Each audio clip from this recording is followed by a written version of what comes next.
Profeta Ageu,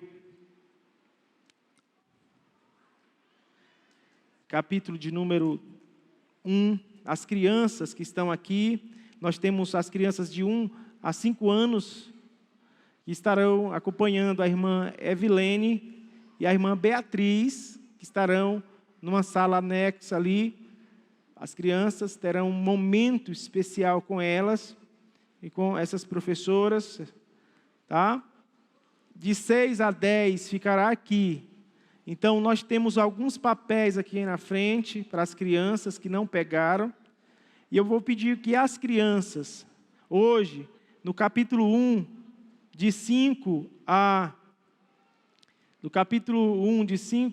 11, vocês vão desenhar, preste atenção, crianças, vocês vão desenhar uma plantação.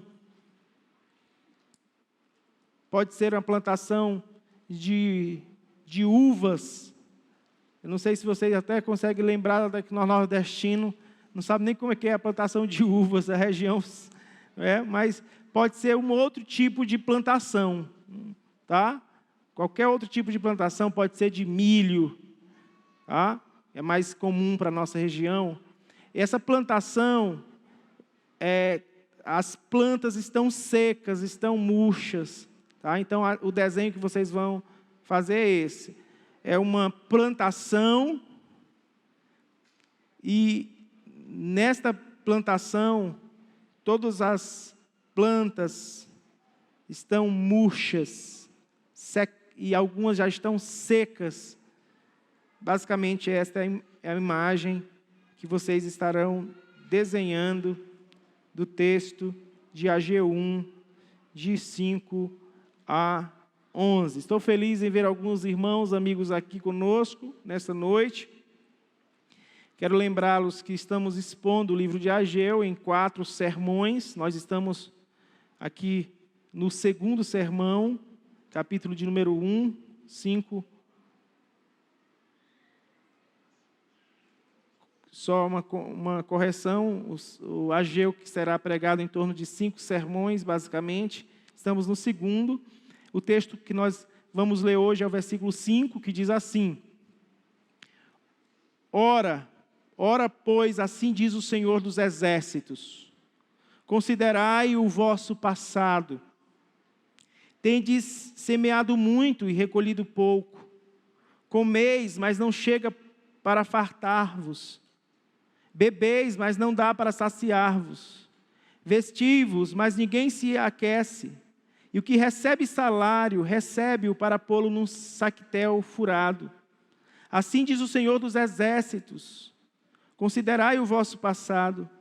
Subi ao monte, trazei madeira e edificai a casa. Dela me agradarei e serei glorificado, diz o Senhor. Esperastes o muito, e eis que veio a ser pouco.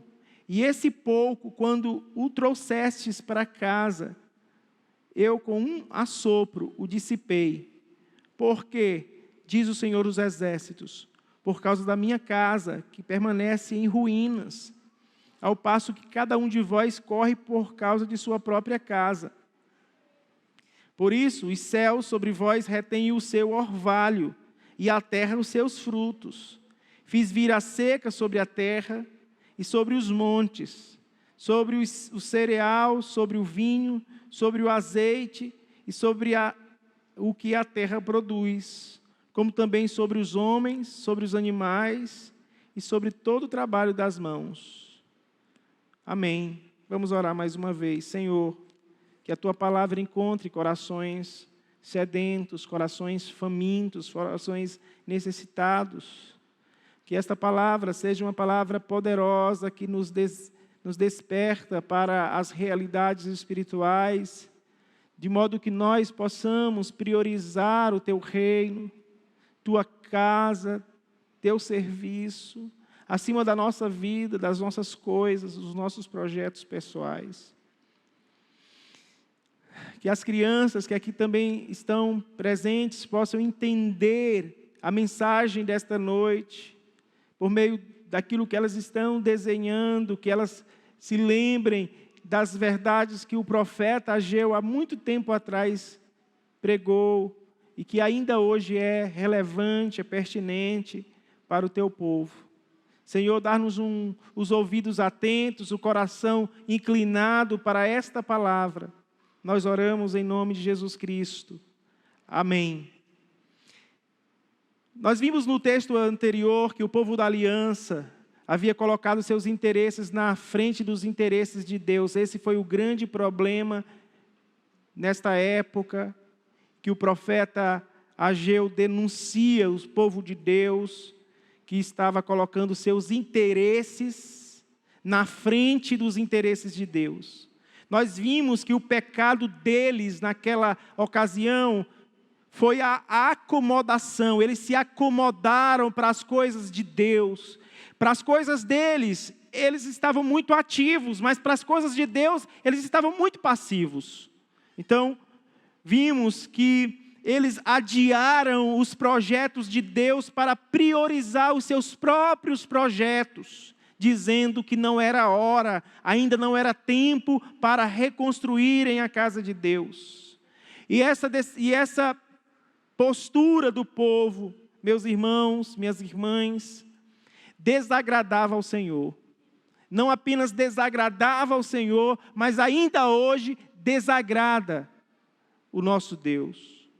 Aqui o texto que acabamos de ler, nesse texto, Deus vai mostrar aos israelitas os seus pecados e as consequências de viver desprezando a Deus e a sua obra. Então, nós vamos tratar sobre as amargas consequências do pecado. Principalmente, esse é o tema geral desta perícope. As amargas consequências do pecado. Porque quando olhamos para a passagem bíblica, que eu convido vocês que voltem ao texto que acabamos de ler, vocês verão que o versículo 4, há uma fala dos israelitas que voltaram do cativeiro babilônico para Jerusalém, e eles voltaram por uma razão. Deus permitiu que eles voltassem. Deus inclinou o coração do rei Ciro da Pérsia para que libertasse o povo de Deus, para que fosse favorável ao povo de Deus, para que financiasse inclusive a reconstrução do templo.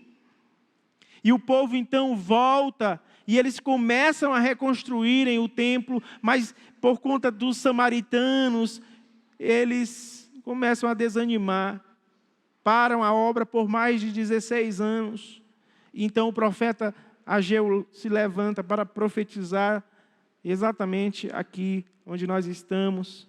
O texto, versículo de número 4, o povo diz que não é tempo para, versículo 3 diz, não é? 2 e 3, está mostrando que o povo está dizendo que não é tempo de ser edificada a casa do Senhor. E aí, a partir do versículo 5, por conta da falta de prioridade das coisas de Deus, por causa da acomodação, Deus diz o seguinte no versículo 5: considerai o vosso passado. Considerai o vosso passado. A partir do 5 até o 11, eu quero destacar 3 lições que devemos aprender desta passagem bíblica. 3 lições, pelo menos 3 ou 4, dependendo do nosso tempo. A primeira delas, que eu quero destacar, é que precisamos aprender com o passado para não cair no mesmo erro. Esta é a verdade que nós vemos do versículo de número 5. Ora, pois, assim diz o Senhor dos Exércitos, considerai o vosso passado.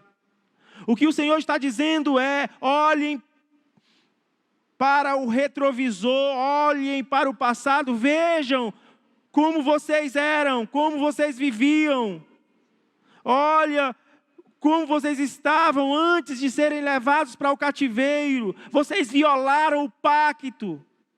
Vocês estiveram pecando contra Deus, contra o Senhor.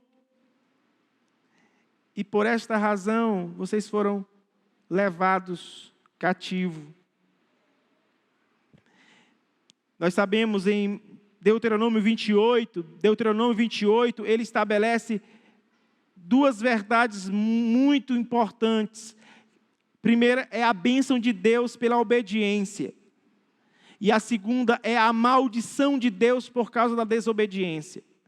E entre as maldições da quebra do pacto, está exatamente em o povo ser cativo, ou ser levado cativo, ou ser escravizado. Está lá. Você pode ler posteriormente como uma tarefa de casa, Deuteronômio 28. O que o Senhor está fazendo aqui é exatamente lembrando ao povo o seu passado, ou convidando o povo para meditar no seu passado. E não apenas um passado de glória, mas também um passado de disciplina. Uma das causas do povo ser levado para a Babilônia é porque eles não estavam dando prioridade às coisas de Deus. O dia do Senhor, que era o sábado no Antigo Testamento, estava sendo negligenciado. No dia de sábado, eles não mais estavam adorando, mas fazendo suas próprias coisas, cuidando dos seus próprios negócios. E sabe, Deus mandou um exército poderoso que invade Jerusalém, destrói o templo, saqueia o templo, leva os objetos sagrados para Babilônia. E uma das causas que o texto de Crônicas, o livro de Crônicas, no final do livro 2 Crônicas, vai mostrar é que o cativeiro se deu pela transgressão do 4º mandamento.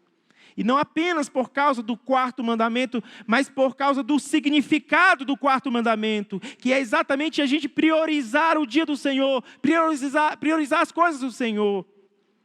O povo foi disciplinado, o povo foi envergonhado. É tão verdade que no livro de Lamentações, o profeta Jeremias começa a lamentar a situação do povo. Eles chegaram no extremo de sacrificarem seus próprios filhos. Talvez você nem imagine o que é isso.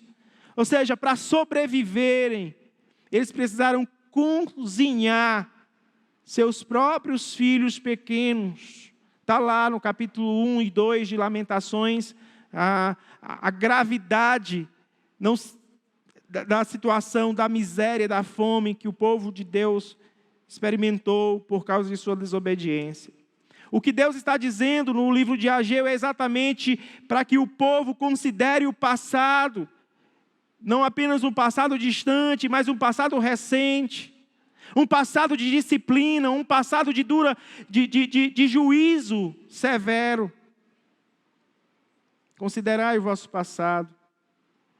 E o passado é um passado de violação do pacto. E nessa violação, como já disse, Deus traz disciplina ao povo. O povo não aprendeu com o passado. Nós cantamos, às vezes, na igreja, aquela música que diz: quero aprender com os meus erros. Não mais, para que não mais cometa outros erros. Quero aprender com os meus erros, a não mais cometê-los. Mas a verdade é que nós, como povo de Deus, temos feito a mesma coisa que o povo do Antigo Testamento. Nós temos errado nas mesmas coisas, temos trocado as prioridades, temos desonrado a Deus na nossa acomodação, e Deus traz uma palavra de disciplina ao seu povo. Ele diz: considerai o vosso passado.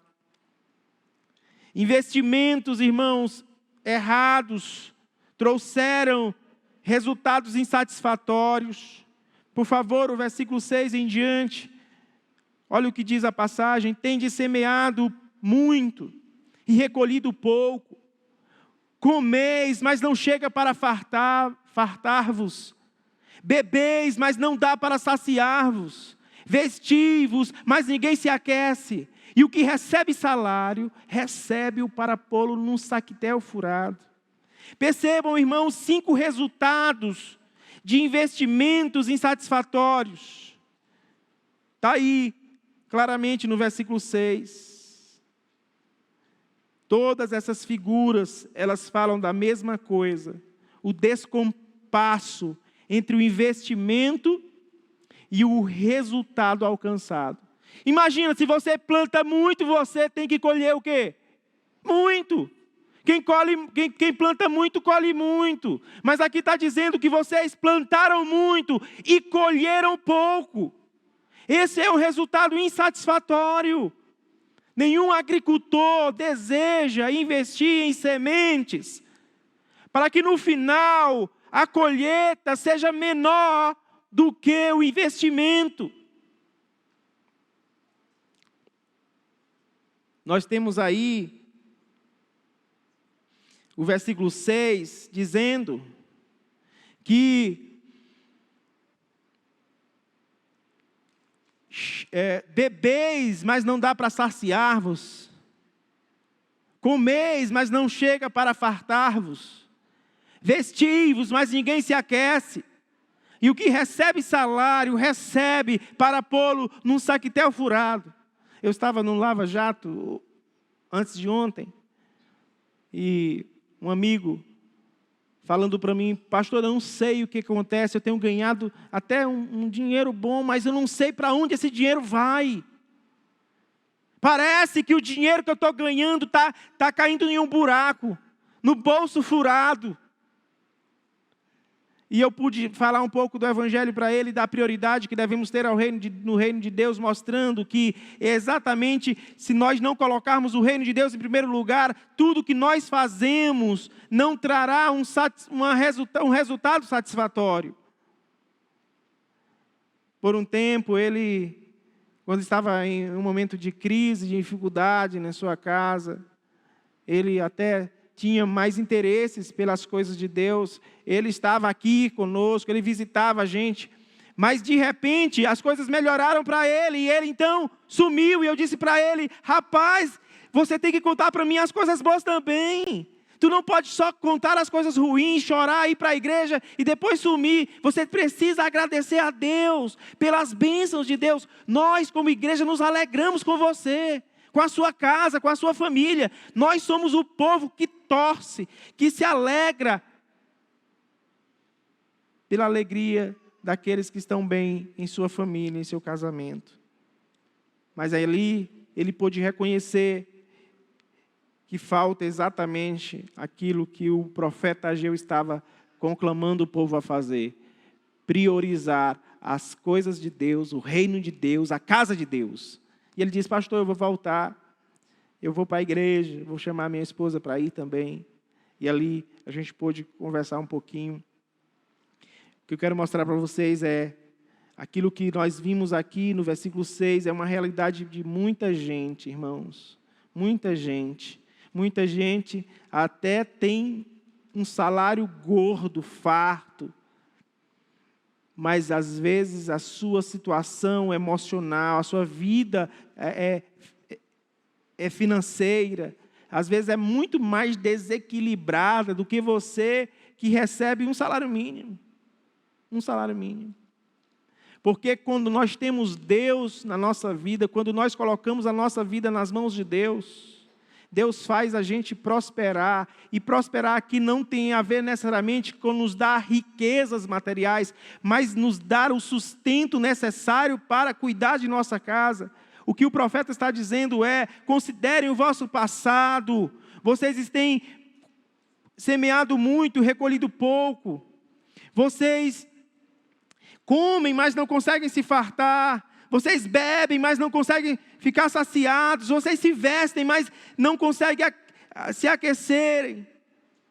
Se aquecer, e o salário que vocês recebem é como colocar num bolso furado. Esta é a ideia.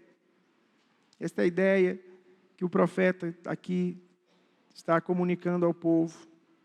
Os homens, eles demonstravam habilidade e pressa para cuidar dos seus negócios, para plantar, para cuidar de todo aquele investimento, para reconstruir casas, embelezá-las.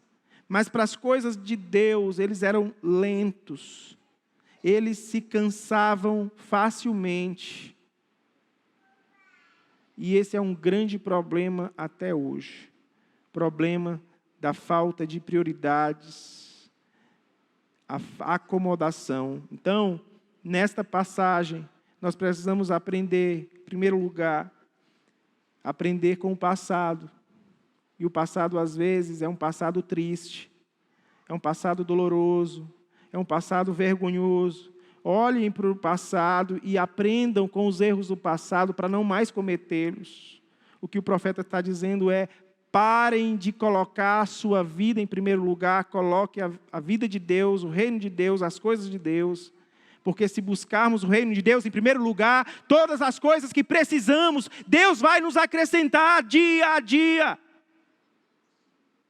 Segunda lição que aprendemos aqui é que antes de investirmos na obra de Deus, nós precisamos rever nossas próprias motivações. O versículo 7 e 8 diz: assim diz o Senhor, considerai o vosso passado. Veja que o versículo 5 e o versículo 7 são idênticos. O profeta está agora falando para que o povo, ele considere o passado deles, e ali eles considerem a motivação para realizar a obra de Deus. Antes de ordenar, se você observar o versículo 8, ele vai ordenar o povo a ir ao monte, trazer madeira e edificar a casa. Mas antes de ordenar o povo a subir ao monte e trazer madeira, o profeta novamente manda: considerem o vosso passado, meditem no passado de vocês. E aqui tem a ver com a construção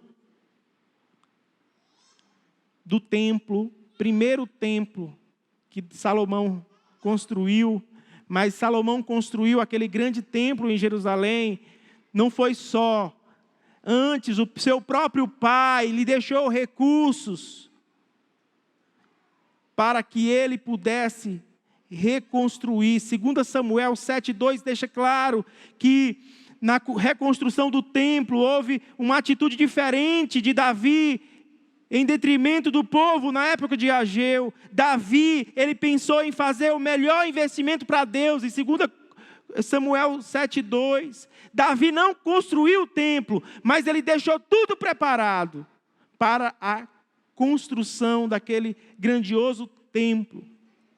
O povo, na época de Ageu, estava pensando em fazer o melhor para si mesmo.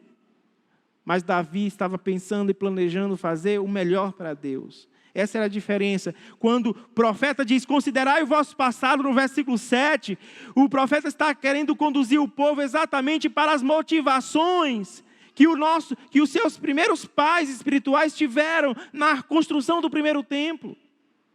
O profeta está dizendo: considere o vosso passado. Ou seja, Davi fez a coisa certa. Façam também a coisa certa.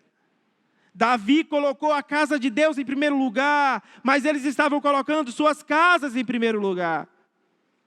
Então, o problema deles não era a falta de recursos, mas a falta de prioridade. Nós estamos vivendo num momento difícil, assim como eles estavam vivendo em momento difícil. E hoje, quando se fala em construir ou fazer algo para o reino de Deus, nós podemos também usar esta alegação de que os tempos são difíceis. Mas, irmãos, é nesse tempo difícil que nós temos comprado coisas, construído coisas, nós temos feito grandes obras em nossas vidas. E isso não é errado, construir nossas casas, comprar carros ou investir em alguma coisa. Não é errado e devemos fazer, mas o que não podemos é priorizar as nossas coisas e negligenciar as coisas de Deus. É essa a denúncia que o profeta está fazendo ao povo de Deus. Você que é jovem, você que está aqui hoje, quanto tempo da sua vida você tem dedicado às coisas de Deus? Quanto tempo você tem dedicado para o reino de Deus? Olhe para as prioridades que você tem hoje. Qual é a sua maior prioridade? Qual é a sua agenda? E você vai perceber que esse sermão, que esse livro do profeta Ageu, não é um livro apenas que trata de algo antigo, não. Fala de coisas que estamos vivendo hoje, em pleno século 21. Se dissermos que o problema é financeiro, E na época de Ageu, eles estavam alegando. Só que a madeira que eles pegaram na primeira leva de madeira, eles pegaram, ao invés de construir o templo, eles construíram suas casas. Eles forraram as casas com as madeiras que era para reconstruir o templo. Então não é falta de recursos, é falta de prioridades. Todo tempo foi assim. Foi exatamente nos momentos mais difíceis que a igreja prosperou, que a igreja floresceu na história do povo de Deus. Deus, irmãos, Ele é glorificado quando o povo edifica o templo aqui na época de Ageu. Por que essa ideia de construção do templo? Pastor, eu não estou entendendo. Nós não adoramos mais, o templo não é mais importante, como era no Antigo Testamento. Por que o Senhor está falando de um assunto ainda antigo? Porque o templo, irmãos, em Ageu, não era apenas, a importância do templo não era só pelo templo em si, mas pelo que o templo apontava, ou para quem o templo apontava, ou o que significava o templo, qual o símbolo que comunicava do templo. Cristo era o cumprimento glorioso do templo. Cristo, lembra que muitas vezes Jesus dizia assim, olha, eu vou destruir esse templo e em 3 dias vou reconstruí-lo. Pelo menos algumas passagens nós vemos falas assim. E alguns questionaram Jesus dizendo, Senhor, já tem 46 anos que esse templo começou a ser reconstruído. Ou que Herodes estava fazendo uma reforma, e o Senhor está me dizendo que em 3 dias, o Senhor vai reconstruí-lo. Jesus estava se referindo ao seu próprio corpo. Porque, irmãos, o tabernáculo, que era um símbolo da presença de Deus no meio do povo, foi substituído pelo templo fixo. Por que tabernáculo? Porque era móvel, eles eram nômades, eles viviam em tendas, eles estavam no deserto, rumo à terra prometida. Quando eles entram na terra prometida, Deus ordena que eles construam o templo fixo, porque agora eles estão descansando na terra. Só que o templo fixo não era o fim, era o símbolo da presença de Deus que apontava para o verdadeiro templo, que era Cristo Jesus, o Emanuel, o Deus conosco, aquele Deus que fez uma tenda entre nós. Então, a glória do segundo templo é maior do que a do primeiro, por causa daquilo para o qual ele aponta, Cristo Jesus. Então, não interpretem aqui como um discurso religioso, num discurso em que nós temos que pegar nossos bens e dar para a igreja. Não é esse discurso que nós estamos aqui comunicando, não é nessa tonalidade ou nesse sentido que eu estou falando de prioridades. Nós precisamos nos lembrar exatamente que a nossa motivação para fazer as coisas de Deus precisa ser aquela motivação que o glorifique e não que nos exalte.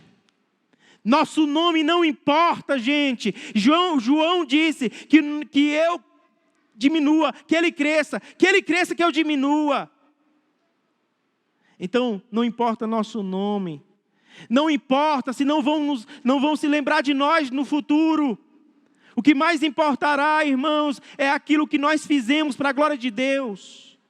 Então, façamos as coisas com a motivação de glorificar a Deus.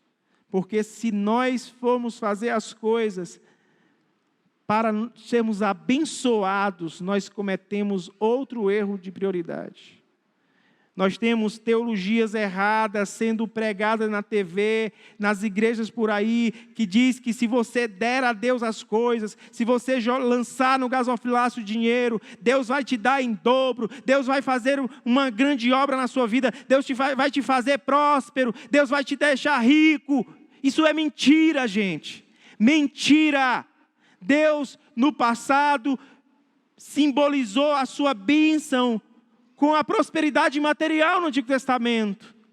Mas a maior bênção a maior riqueza da vida de um ser humano é a bênção de ter comunhão com Deus Todo-Poderoso, porque a riqueza não tem a ver com bens materiais, tem a ver com as riquezas espirituais. O apóstolo Paulo, escrevendo aos Efésios capítulo 1, ele começa o versículo 2 dizendo: bendito seja o Senhor.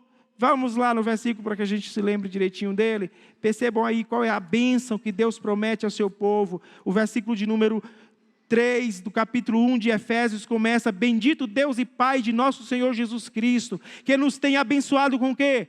Com toda sorte de bênção espiritual nas regiões celestiais em Cristo Jesus.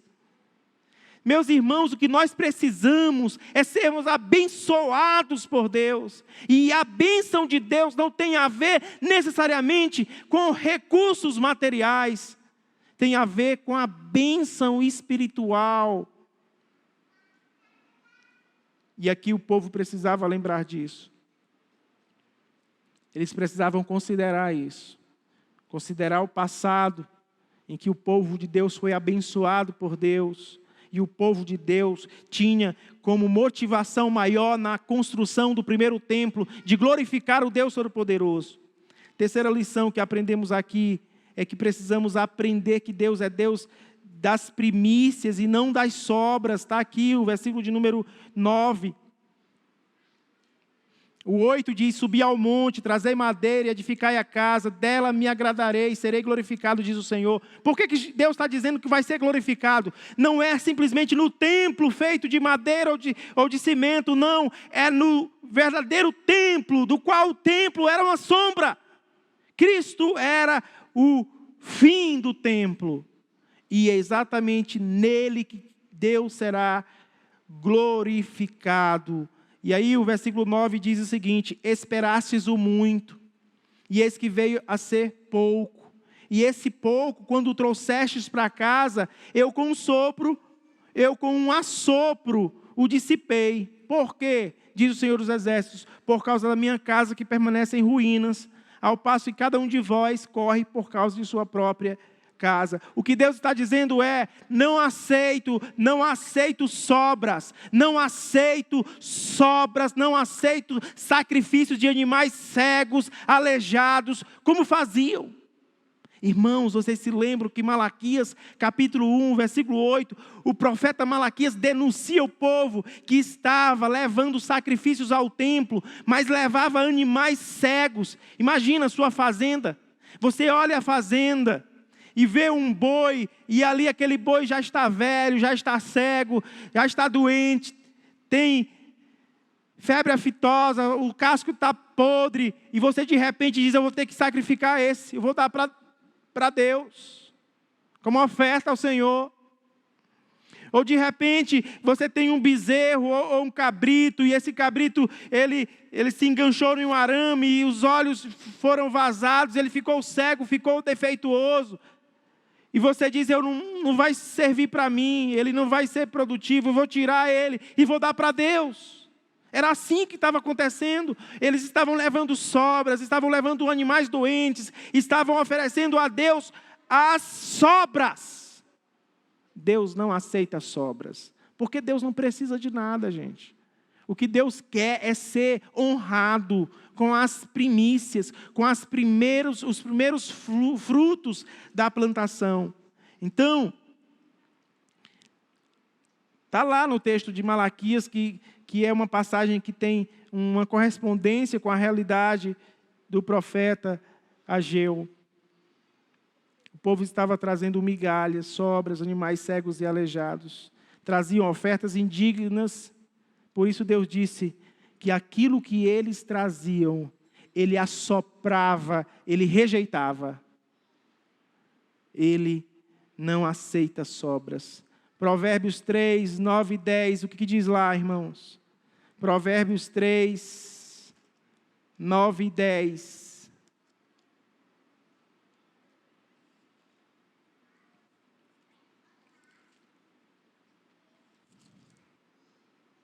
Honra ao Senhor com os teus bens e com as primícias de toda a tua renda, e se encherão fartamente os teus celeiros, e transbordarão de vinho os teus lagares. Vemos aqui sobre as primícias, no versículo 9, honra ao Senhor com os teus bens, com as primícias de toda a tua renda. Deus não precisa do nosso dinheiro, Ele exige fidelidade do seu povo. Então, o que nós precisamos aprender desta passagem, no versículo de número 9, é que Deus é Deus das primícias, das prioridades e não de sobras. Ele não vai aceitar as sobras. Agora pensa, nós não mais ofertamos animais, mas nós ofertamos a nossa vida, o nosso tempo, os nossos recursos, os nossos talentos. Eu pergunto, o que está acontecendo que você está cheio de talentos, e você não está usando esses talentos para a glória de Deus? Por que temos que sobrecarregar uns e outros ficam simplesmente sem muita atividade porque acreditam que o tempo é curto, tenho minhas coisas, tenho minha vida? Esse é um grande problema, meus irmãos. Precisamos nos lembrar que o reino de Deus é prioritário e o que Deus exige de nós é fidelidade. Então, seu tempo, você não tem mais tempo para vir à igreja, você não tem mais tempo de ler a palavra, você não tem mais tempo para orar, você não tem mais tempo para ligar para as pessoas, você não tem mais tempo para fazer isso, para fazer aquilo que se refere às coisas de Deus, mas você tem 24 horas para outras coisas. Precisamos considerar isso. Sermos honestos, reconhecer nossos próprios pecados, pedir a ajuda de Deus, certamente Deus vai nos ouvir, nos atender conforme a sua vontade. E vai mudar nossa sorte, nossa vida, nosso rumo. Quarto e último lugar, nós precisamos aprender que o Deus que abençoa, meus irmãos, Ele é o mesmo que retém sua bênção. Deus, Ele não apenas abençoa, mas Ele tira a sua bênção. Tira. Temos bênçãos temporais, irmãos, nós recebemos tanto bênçãos eternas, como bênçãos temporais. E as bênçãos temporais, elas são retidas quando você age de modo desagradável a Deus. Irmãos, nós sabemos que o pecado ele produz amargas consequências. É o que diz aí no versículo 10 e 11. Por favor, olhe na sua Bíblia. Só a conclusão do versículo 9, ele diz que com assopro eu o dissipei. Por quê? Por que Deus dissipou as coisas que o povo estava colhendo, não dava para nada? Porque a casa de Deus permanecia em ruínas, ao passo que cada um corre por causa de sua própria casa. E por último, versículo 10 e 11, por isso os céus sobre vós retêm seu orvalho, e a terra os seus frutos. Fiz vir a seca sobre a terra, e sobre os montes, sobre o cereal, sobre o vinho, sobre o azeite, sobre o que a terra produz, como também sobre os homens, sobre os animais e sobre todo o trabalho das mãos. Nenhum pecado fica impune. Nenhum pecado fica impune. Todo pecado produz amargas consequências. Vemos aqui Deus como agente da disciplina. Vemos Deus como agente do juízo. E Ele usa a natureza, gente, para o seu serviço. Versículo 10 e 11 mostra isso. O orvalho que é dito aqui, ele servia para que a colheita não murchasse. Sabe quando você está na feira, que está quente, as mulheres que vendem verduras, elas estão com aquele borrifando água, não é? A irmã que vende flores, ela, para que aquela flor permaneça bonita ali, sem murchar, rapidamente ela usa a água para deixar úmida aquela planta. Pois a ideia era essa. O texto diz que Deus, o próprio Deus, veja que Deus, Ele é o agente da disciplina aqui, não é o diabo. Foi o diabo, foi Satanás que entrou nos meus negócios, foi Satanás que veio e reteve a chuva. Não, Satanás não tem poder, não tem esse poder. Deus é o Todo-Poderoso, é Ele que retém o orvalho, está dito aí no versículo 10. Ele retém o orvalho e a terra, os seus frutos. Nós sabemos que temos terras boas e terras ruins. Quem é engenheiro agrônomo sabe como é importante uma terra fértil. Porque se a terra for fértil, a produção será 30-1, 100-1. Mas mesmo quando nós julgamos a melhor terra, a bênção não vem simplesmente por uma terra boa. A bênção vem pela mão de Deus. É Deus que abençoa a vida da gente. Os negócios, as plantações, no contexto do profeta Ageu. Está aqui, irmãos. O povo estava colhendo os frutos da sua amarga desobediência. Deus não nos deixa usufruir o que deixamos de investir em sua casa, quando deixamos de entregar o que pertence a Deus, que é a nossa vida, o nosso tempo, os nossos bens, quando deixamos de entregá-los para Deus, essas coisas vazam pelos nossos dedos. É a mesma coisa de colocar um salário em um saco furado. Deus não vai deixar sobrar. É isso que está dizendo. Versículo 11, diz que fiz vir a seca sobre a terra. Veja que Deus ele é ativo sobre os montes, sobre o cereal, sobre o vinho, sobre o azeite e sobre o que a terra produz, como também sobre os homens, sobre os animais, sobre todo o trabalho das mãos.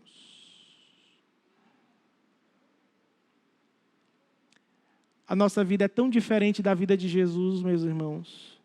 Jesus, ele dava prioridade às coisas de Deus. Como disse no domingo passado, a vontade de Jesus era fazer a vontade de Deus e realizar a sua obra. A fome de Jesus era fazer a vontade de Deus e realizar a sua obra. A nossa fome é fazer a nossa vontade e realizar a nossa obra. Outro dia eu brinquei com os irmãos que estavam fazendo ciclismo bem cedo da manhã. Eu disse para um, olha, cadê ele? Vamos colocar uma reunião de oração às 5 horas na igreja. Tenha certeza, irmãos, que o mesmo que levanta às 5 da manhã para fazer caminhada, para ir para a academia um pouquinho mais tarde, talvez a academia não é aberta às 5 horas, não tenho certeza, mas fazer caminhada, ou jogar futebol, ou fazer ciclismo, o mesmo que acorda cedo para essas coisas, é o mesmo que vai dormir e vai perder o horário para a reunião de oração. Por que que nossa carne odeia as coisas de Deus, irmãos? Nossa carne odeia as coisas de Deus. Nós, na verdade, nós desejamos mais as coisas da carne do que as coisas do Espírito. A nossa natureza é inclinada para o mal. O nosso coração é inclinado para o mal. E sempre, quando se referir a prioridade no reino de Deus, nós vamos ter que lutar contra os nossos próprios desejos pecaminosos, para que Deus seja glorificado em nossas prioridades. O que precisamos aprender desta passagem? Diante de todas essas lições, outras aplicações ou repetições daquilo que já ouvimos coloquem Deus em primeiro lugar, creiam nas promessas de Deus e glorifiquem o nome de Deus, fazendo do reino de Deus o seu tesouro maior. Porque aonde estiver o teu tesouro, ali estará também o teu coração. Que Deus nos abençoe. nos faça olhar para as coisas de Deus. E aqui, irmãos, as coisas de Deus hoje não é meramente construir templo, mas é construir vidas, cuidar de pessoas, amá-las, perdoá-las, se relacionar com elas. Temos também construções, temos projetos de construções, mas até mesmo esses projetos de construções, eles não têm um fim em si mesmo, eles são meios para um fim maior. Que vocês e eu sejamos motivados para colocar o reino de Deus em primeiro lugar. Vamos orar. Nosso Deus, às vezes, temos olhado para os nossos negócios, as nossas coisas, nossa vida, inclusive a vida espiritual, e temos visto esta vida murchar, secar. Temos trabalhado e às vezes não temos visto o resultado de todo o trabalho realizado. E às vezes nós nos questionamos: por quê? Para onde está indo esse dinheiro? Para onde está indo esse tempo? Para onde está indo tudo que eu tenho produzido? Senhor, o profeta Ageu denuncia a nossa troca de prioridades. O profeta Ageu denuncia as nossas preocupações primárias do nosso coração, que não estão em Deus e no reino de Deus, mas em nosso reino, em nossas coisas. Senhor, eu sei que todos os irmãos, o Senhor sabe o quanto nós desejamos que aquilo que planejamos aconteça. Mas, Senhor, nós precisamos da Tua ajuda para que entendamos que a nossa vida não pode ser voltada para nós mesmos, mas para Ti. Porque se buscarmos o Teu reino como prioridade, se buscarmos as Tuas coisas, se cuidarmos das Tuas coisas, o Senhor cuidará das nossas. O Senhor cuidará dos nossos negócios, da nossa família, da nossa vida. E o Senhor vai acrescentando dia a dia, à medida que temos necessidade.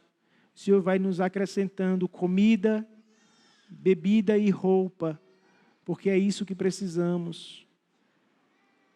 É para isso que trabalhamos. Mas, Senhor,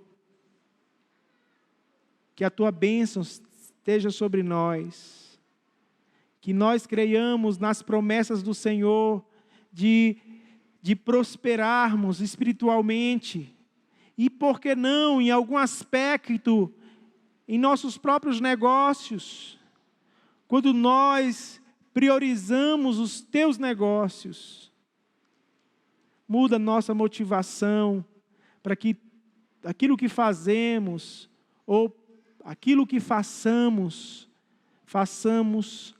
para o Senhor e não para homens. Eu louvo a Ti pela vida de muitos irmãos desta comunidade, que não têm medido esforços para servir com seus bens e com sua vida. Que esses que têm feito isso, continuem a fazê-lo ao Senhor. E se tem alguém que tem parado no caminho, que tem desanimado, que tem se confundido com o serviço como se fosse para homens, que o Senhor também os motive, levante-os, para que se unam a nós, todos nós, e venhamos a Te glorificar, porque esse é o nosso propósito principal e maior. Oramos em nome de Jesus, o nosso bendito Salvador. Amém.